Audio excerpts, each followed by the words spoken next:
नमस्कार मित्रांनो, मी राजेश माने. यूट्यूबच्या बातमी.इन या न्यूज चॅनलवर आपल्या सर्वांचे स्वागत. मित्रांनो, पुणे महानगरपालिकेच्या निवडणुका ज्या आहेत या लवकरच आपण त्याला सामोरे जाणार आहोत आणि त्या दृष्टिकोनातनं सर्वच प्रभागांमध्ये त्या भागातील इच्छुक उमेदवार जे आहेत हे आपल्या कामाला लागलेले आहेत. आणि याच पार्श्वभूमीवर आपण जे इच्छुक उमेदवारांच्या ज्या मुलाखती आपल्या चॅनलवर सुरू केलेल्या आहेत त्या अनुषंगाने आज आपण आलेलो आहोत. प्रभाग क्रमांक 7 जो वाकडेवाडी भाग आहे या भागात आलेलो आहोत.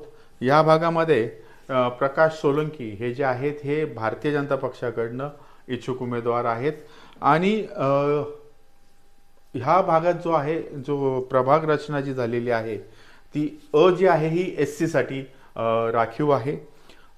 OBC महिला झालेला आहे आणि क आणि ड हा सर्वसाधारण गटामध्ये आहे, म्हणजे तो पुरुष महिला दोन्ही असू शकतात.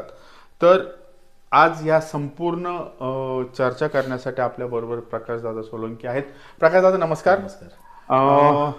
वाकडेवाडी भाग जो आहे हा प्रभाग क्रमांक 7 या भागामधनं तर हा SC साठी आहे, तर SC महिला झालेला आहे. तो ब मध्ये सुद्धा तुम्ही इच्छुक आहात आणि क आणि ड म्हणजे क आणि ड हा सर्वसाधारण आहे, पुरुषाच्या मध्ये तुम्ही इच्छुक आहात आणि ब मध्ये हा OBC महिला आहे. मग तिथं तुम्ही कशी काय इच्छुक? ऍक्च्युली मी पार्टीला सांगताना तसं सांगितलं की बाबा मला ओपन मध्ये सर्वसाधारण गटामध्ये माझी स्वतःची तयारी आहे. शक्यतो झालं तर माझा तो प्रयत्न करावा.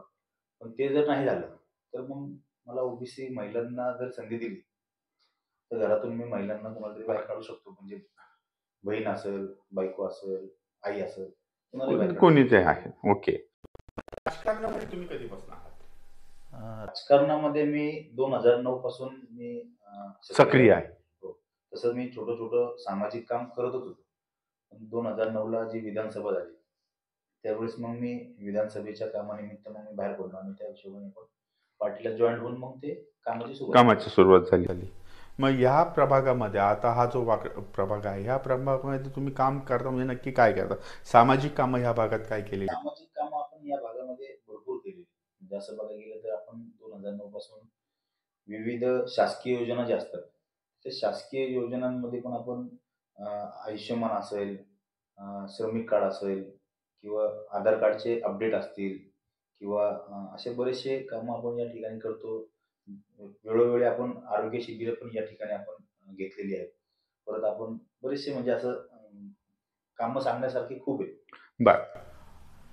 करोना काळामध्ये जो सगळ्यात मोठा मेडिकली आपल्यावर हे झालेला होता त्या काळातली काही कामं आहेत का?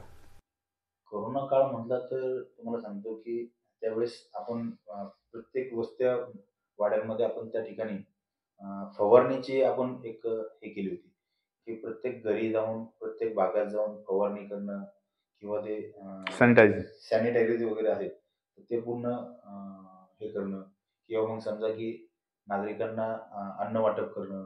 कारण की तो काळ खूप भयंकर होता. मी स्वतः तो बघितला आणि माझ्याने जेवढं झालं तेवढं मी लोकांपर्यंत पोहोचायचा प्रयत्न केला. लोकांना मदत कशी होईल ते केलं. लोकांना आपण जे आपलं कोविडची लस होती तर ती आपण कशी उपलब्ध करून देता येईल. कारण की तुम्हाला आठवत असेल की त्याला सकाळी 7 वाजता आपल्याला ऑनलाईन बुकिंग करावं लागायची. हो. सकाळी 7 वाजता ऑनलाईन बुकिंग केली की मग ते 10 वाजता हॉस्पिटल उघडल्यानंतर ते कागद तिथे घेऊन जायचं, त्यांना ते दाखवायचं. तेव्हा आमचा नंबर बुकिंग केलेला आहे. कारण की ते लसचे खूप तुटवडा होता. बरोबर. पूर्ण भारतामध्ये पूर्ण जगामध्ये तुटवडा. तर ते महानगरपालिकेने अशी सिस्टीम लावली होती की सकाळी 7 पर्यंत जर तुम्ही बुकिंग केलं तर त्या पद्धतीने आपण ते बुकिंग करून आपण लस देत होतो.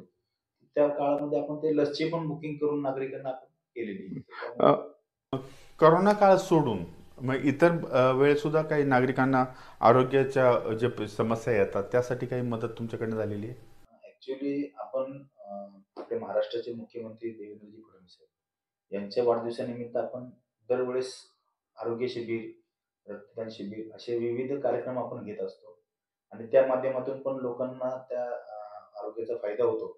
परंतु हे सगळे कार्यक्रम न म्हणजे साईडला ठेवून जर आधी कोणी आलं की बाबा आम्हाला दवाखान्याची अशी गरज आहे, तर तिथं काय मदत करता येईल का? तर त्या ठिकाणी आपण त्यांना मुख्यमंत्री सहायता निधी म्हणून आपण वैद्यकीय योजना हो. तर अशा योजनांमधून आपण बरेचशे लोकांना आपण त्या ठिकाणी मदत केलेली.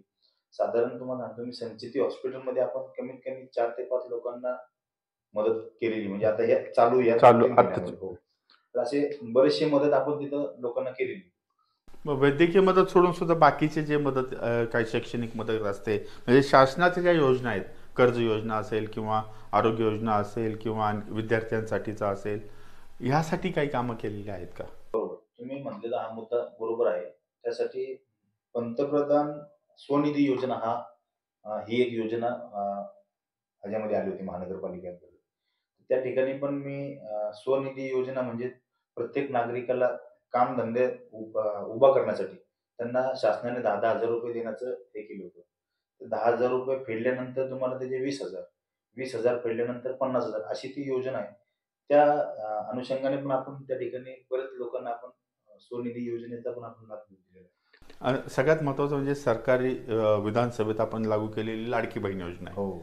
त्याच्यामुळं बरंचसं महिलांमध्ये आहे. तर आपल्या भागातल्या महिलांना ती योजना, त्याचा लाभ मिळावा यासाठी काय केलेलं आहे का? बऱ्याचशा महिलांना लाडकी बहीण योजनेसाठी आपण ठिकठिकाणी मुलं असेल म्हणजे जे टी-शर्ट वगैरे घालून मुलं आपण तुमचे भागात फिरवतो. हो. व्हॉलंटियर्स. हां. ते घरोघरी जाऊन किंवा मग आपले अंगणवाडीच्या काही महिला आहेत, तर त्यांना आपण हाताशी धरून आपण बऱ्याचशा महिलांचे आपण तिथे डॉक्युमेंट जमा केले, त्यांना पाठवले.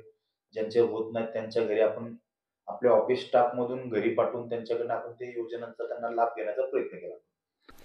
ओके. आणि ह्याच्याबरोबरच आता असं असतं की बाकीच्या पण समस्या आहेत. आता रस्त्यावरचे खड्डे असतील, पार्किंगची समस्या तुमच्या मुंबई रस्त्यावर आहे. ह्या संदर्भात काही पावलं उचलली होती का? बरोबर आहे.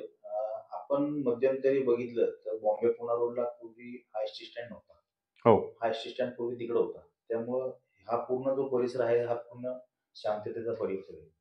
तर इथं ज्यावेळेस एसटी स्टँड आला, तर ह्या इथल्या नागरिकांना या एसटी स्टँडचा खूप त्रास पण झालेला आहे. कारण की तो आवाज, ते अनाउन्समेंट आणि ह्या सगळ्या गोष्टीचा रात्रभर त्यांना त्रास असतो. तर त्या हिशोबाने आपण एसटी स्टँडला तिकडं लवकर हलवण्यासाठी मी आमदार साहेबांशी पण पत्रव्यवहार केलेला आहे. आमदार साहेबांच्या फॉलोअपमध्ये पण आहे, की हा एसटी स्टँड लवकरात लवकर तुम्ही जिथं होतं तिथं नवीन ठिकाणी परत नवीन बांधावं आणि हे सगळं फॉलो करावं. पण वैशिष्ट्य असं आहे, की आमदार साहेबांनी पण त्या विषयाला फॉलोअप चांगलं घेतलं. त्यांनी आपले महाराष्ट्राचे उपमुख्यमंत्री तथा पालकमंत्री अजितदादा पवार यांच्याशी सुद्धा त्यांनी चर्चा केली आणि हा एसटी स्टँड लवकरात लवकर त्या ठिकाणी बांधून नवीन तिथं चालू केला, तर ह्याच्यामुळे 2 आम्हाला फायदे होतील, की इथला जो सोसायटी परिसर आहे, त्यांना एक शांतता भेटेल आणि शिवाजीनगरचे जे नागरिक आहेत, त्यांना रोजगार भेटेल. कारण की शिवाजीनगरचे नागरिक आहेत, आजपर्यंत त्या एसटी स्टँडच्या ह्याच्यावरतीच त्यांचा सगळा रोजगार होता.